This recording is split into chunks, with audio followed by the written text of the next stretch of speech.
Here's what's coming up on Ignite News. Mohawk opens a time capsule after 27 years. Hamilton landlords are battling to license rental units in old homes and small buildings. The landlord's going to have to recoup his costs. I'm going to have to raise my tenants. And some furry friends visited the Arnie. This is something that they can do that's out of their ordinary. All that and more coming up.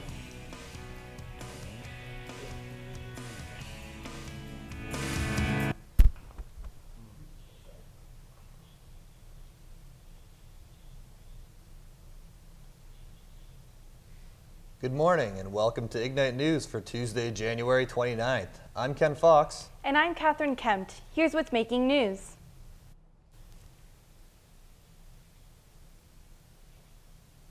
A Hamilton man died last night from injuries he sustained when he was struck by a taxi while exiting a Buffalo Bills football game. The incident took place on November 15th. Robert Sitter was 31 years old. After the tragic accident, Sitter was in a coma for 3 weeks at a Buffalo hospital. His family members say they are struggling to pay his medical bills because he had no insurance. The City of Hamilton has fired 29 city workers for neglect of duties, time theft, and breach of trust.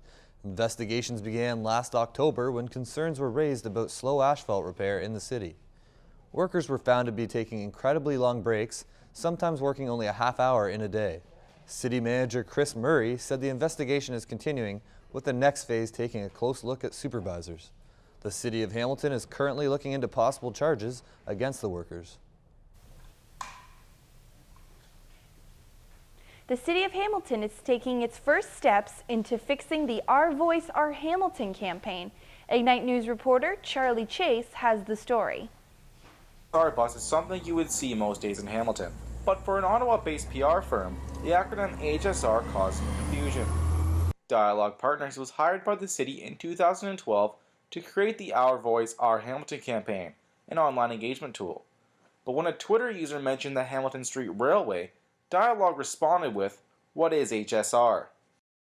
Deputy Mayor Sam Rula explains where the campaign went wrong. There weren't any problems up until the point of executing the social media component. That's when really everything fell off the rails. The online campaign featured a Pinterest page that included several incorrect photos, including one of the wrong Hamilton City Hall. If the decision is made at City Hall to fire Dialogue Partners, the city will use its backup plan.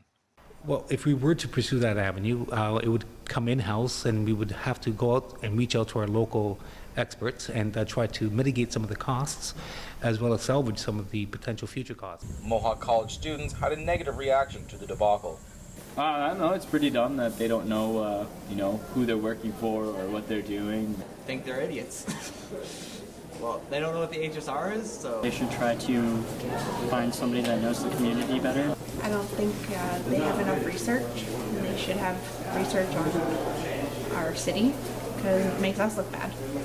City Council will decide if they wish to keep Dialogue Partners under contract at a January 23rd council meeting. Dialogue Partners refused the chance to comment. Reporting for Ignite News, I'm Charlie Chase. An explosion in an industrial unit in Stony Creek has put one man in the hospital. The man has suffered non-life-threatening injuries. Hamilton Fire Information Officer said the building was heavily damaged and the cause of the explosion is unknown.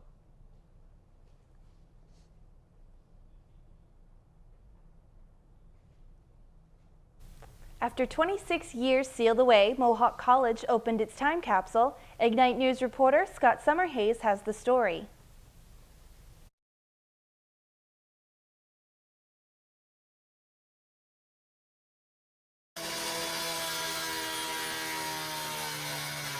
The capsule was removed from the outside wall due to the ongoing construction of Mohawk College's new recreation center.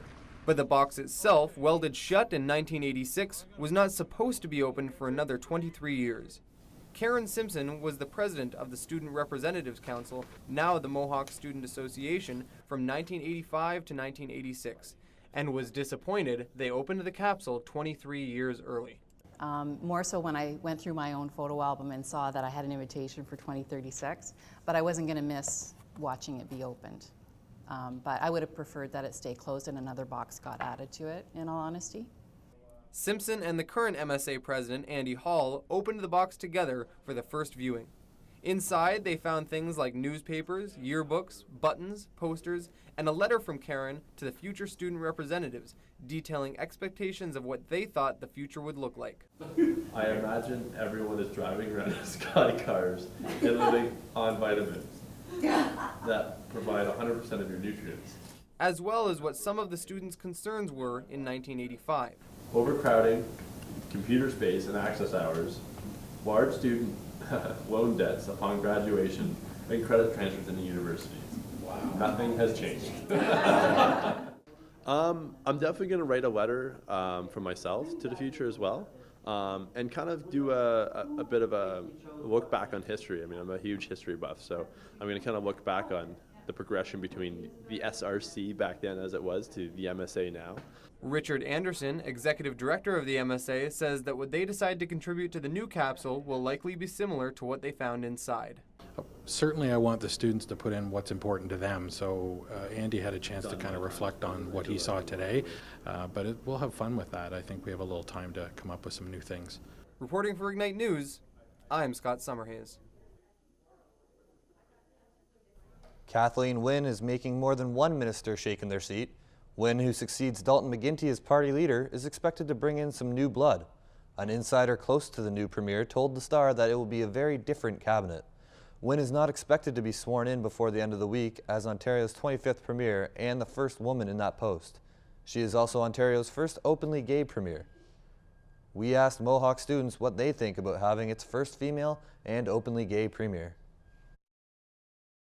Does it matter? I mean, at this point, I'm obviously in no way opposed to the fact that she's in office, but I kind of feel like it's not a big deal. You know, I mean, I'd be more interested in figuring out what her position on certain policies would be rather than knowing about her sexuality. I honestly had no idea about it, but good for her. I think it's great. It's good to see some diversity. I don't know anything about her, any promises that she's made, but I don't think it, like her being gay or a woman, is anything significant to be able to put into a category. I have no discriminatory effects against any person with a different sex genre than me, so I really can't see a problem about it. I think it's a good thing, but I haven't been paying attention to the news, so I don't have a lot of information about it. Landlords and property owners are up in arms over proposed landlord licenses for the city. Ignite News reporter Dimitri Pertikaris has more. The City of Hamilton has been pursuing landlord licensing for years to combat poor maintenance and living conditions. A house fire that killed 5 in 2008 only motivated them further. This fire took place in Westdale, and I think it struck home that we had to do more than what we were doing because lives could be lost and were being lost. Councillor Terry Whitehead of Ward 8 says landlords are opposed to the additional costs of renting property. The reality is it's a business and they're running a business, so we need to ensure that they're running those businesses safely. Hamilton is a city that heavily relies on education, with thousands of out-of-town students paying rent every year. Landlords have always been able to make a profit off of their properties. However, some landlords fear that with enforced licensing fees and restrictions, profits may not be where they once were. The landlord's going to have to recoup his costs. I'm going to have to raise my tenants' rent. John Serino has been a landlord for 35 years and addressed his concerns at a special planning meeting. For the City of Hamilton, all it is an extra tax grab that they can grab every year to raise our rents up. That's the whole agenda here. There was a full house in the council chambers Tuesday afternoon. Several landlords, realtors, lawyers, and public representatives showed up to voice their thoughts on the proposed licensing model. The Hamilton and District Apartment Association is against licensing. They feel that it should be up to the students to find proper living accommodations, according to HDAA President Arun Pathak.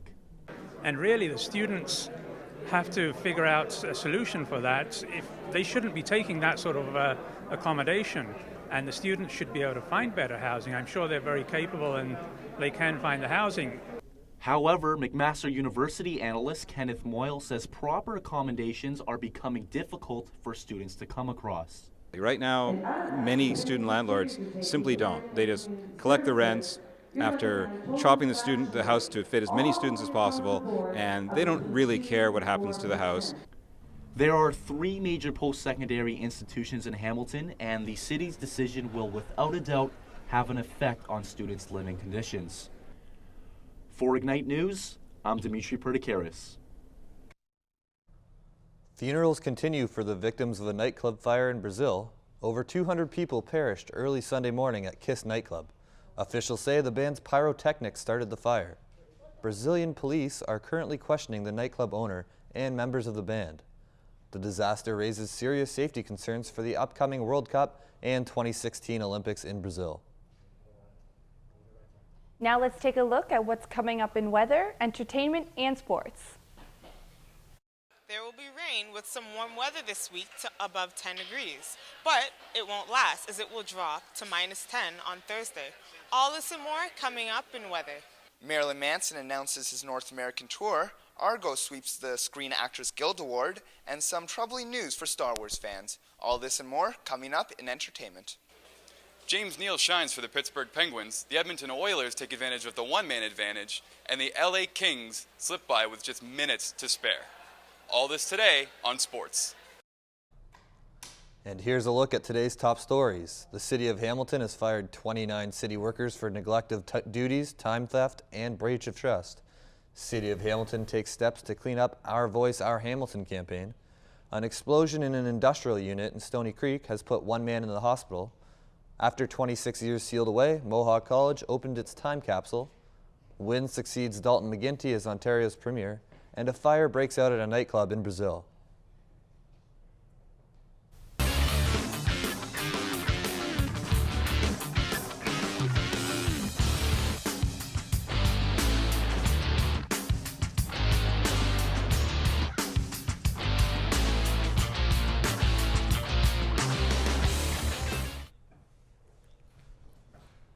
Thanks, Catherine. It will feel like spring weather this week with temperatures above 14 degrees.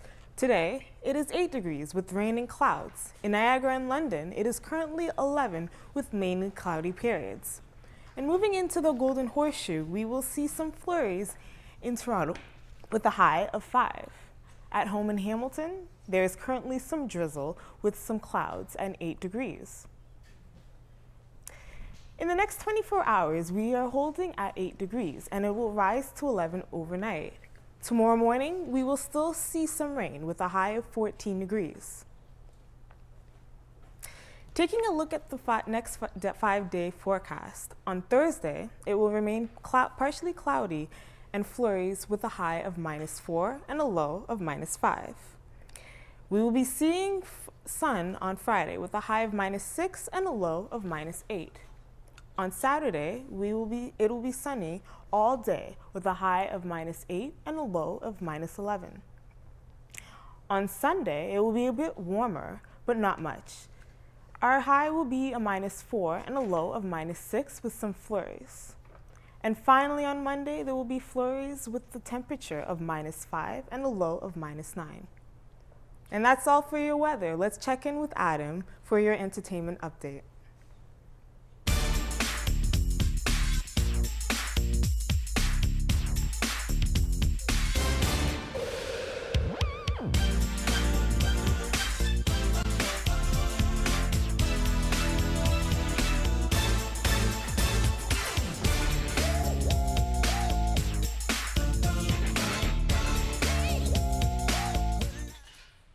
Thanks, Paula.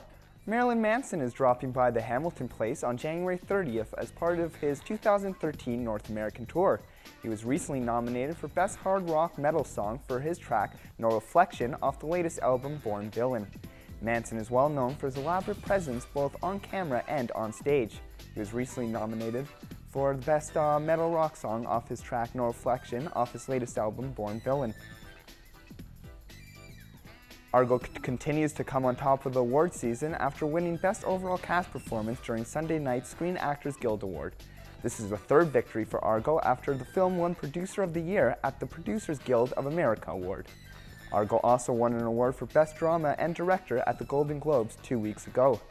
The Oscars premiere on February 24th, where Argo stands to win a Best Picture nomination. Let's take a look at what's happening on campus. Hey Mohawk, I'm Rachel Williams and this is your community calendar. With NHL hockey making its return, let's not forget about our local AHL affiliate, the Hamilton Bulldogs. After a 2-game road trip, the Bulldogs will return to Cops Coliseum on Friday, February 1st against Grand Rapids. Tickets start from as low as $20. The Royal Botanical Gardens begins its Battle of the Titans exhibit, showcasing 2 of the fiercest dinosaurs from the prehistoric age. The Tyrannosaurus Rex and Triceratops will be brought back to life through a digital archaeological dig, computer simulations, and educational documentaries. The exhibit runs from January 26th to April 7th. Tickets start at $12.50. Everyone's favorite game show is coming to Hamilton. The Price is Right Live will be showcased at Hamilton Place on Friday, March 22nd at 7 p.m. This theatrical adaptation will include 60 prizes totaling $40,000. Tickets are available through Ticketmaster ranging from $34 to $55. That's all for me. Let's head back to the studio. Lucasfilm has announced they'll be postponing the release of Star Wars Episode 2 and 3 in 3D until the new Disney Star Wars franchise has all of their pieces together. Disney bought Lucasfilms from George Lucas last October for $4 billion and has plans to add 3 sequels to the Star Wars saga.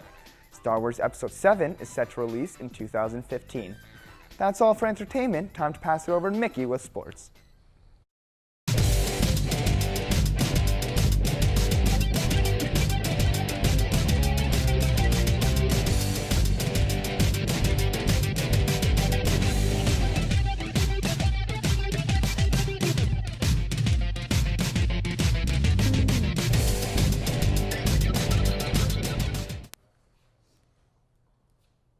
Thanks, Adam. It seemed that the Ottawa Senators were prepared for everything, except James Neal. Scoring in regulation time as well as the shootout, Neal was the key to the Penguins' 2-1 win over the Senators. Sidney Crosby and Evgeny Malkin also scored in the shootout. Goaltender Marc-Andre Fleury defended his crease, making 31 saves for the win. The Edmonton Oilers defeated the Colorado Avalanche 4-1 last night. The star of the game was easily goaltender Devan Dubnyk, who made 37 saves, 23 of which were in the third period. Elish Hemsky, Jordan Eberle, Sean Horkoff, and Nail Yakupov all lit up the lamp on the man advantage, proving again that they are a dangerous team on the power play. Taylor Hall and Sam Gagner each picked up 2 assists in the win. The post-Stanley Cup drought is over for the LA Kings. Kings won over the Vancouver Canucks in a 3-2 final after shootout. Slava Voinov and Jeff Carter got pucks by Vancouver's Roberto Luongo to tie things up in the last few minutes. Carter also scored in shootout to secure the overtime victory. Goaltender Jonathan Quick stayed true to his name by saving 21 shots, including all 3 shootout attempts by the Canucks. That's it for me with sports. Let's pass it back to Ken and Catherine. It was the zoo in the Arnie. We have Neil Reyes in the newsroom with more about what went on.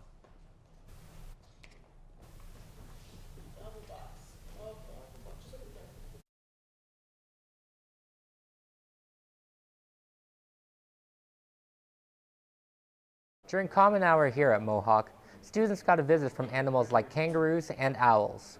I had a chance to check it out for myself. Mohawk students were treated with a visit from some exotic creatures during Common Hour.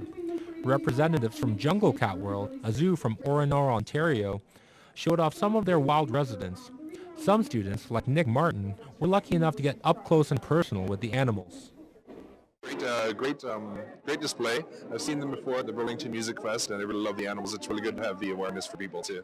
The MSA invited the zoo to introduce some of its furry friends to the students. Event coordinator Daniel Dowden says events like this help make the college experience worthwhile. Jungle Cat World travels all over Ontario, educating schools about the zoo and the animals they care for. Zookeeper Sarah Law says their outreach program gives students a chance to see wild and sometimes endangered animals and enjoy the presence. There's many animals that are on that species of risk list, and not very many people really know about them. And then even further, you may know about them, but you don't actually find that passion, fall in love with them, and want to try to make a difference. The experience is not only fun for the students, but also beneficial for the animals as well. Zoo animals are usually enclosed in their shelters, but the outreach program keeps their lives interesting. One of the fun and best things about our animals that can go on outreach is this is something that they can do that's out of their ordinary. They get to come out, they get to meet new people, they get to do tricks, they get a lot of promotion when they come out. So this is kind of an enrichment for them, but we'll also, we strive to try to find ways we can do it to their own enclosures and their own homes. Enrichment I think would be one of the hardest, but also one of the most rewarding. For Ignite News, I'm Neil Reyes. A Florida man is facing charges for unlicensed practice of healthcare after using crazy glue on 2 patients. Calvin Edward Butler performed silicone injections in a West Palm Beach motel, sealing the incisions with crazy glue. After both patients went to the hospital for medical help, Butler visited one of them dressed as a woman in a wig and in jewelry, making threats. Butler is being held on $15,000 bond. Both patients are expected to recover. And that's all your news for Tuesday, January 29th. For more news coverage, check out our website at ignitenews.ca. I'm Ken Fox. And I'm Catherine Kemp. Thanks for watching, Mohawk.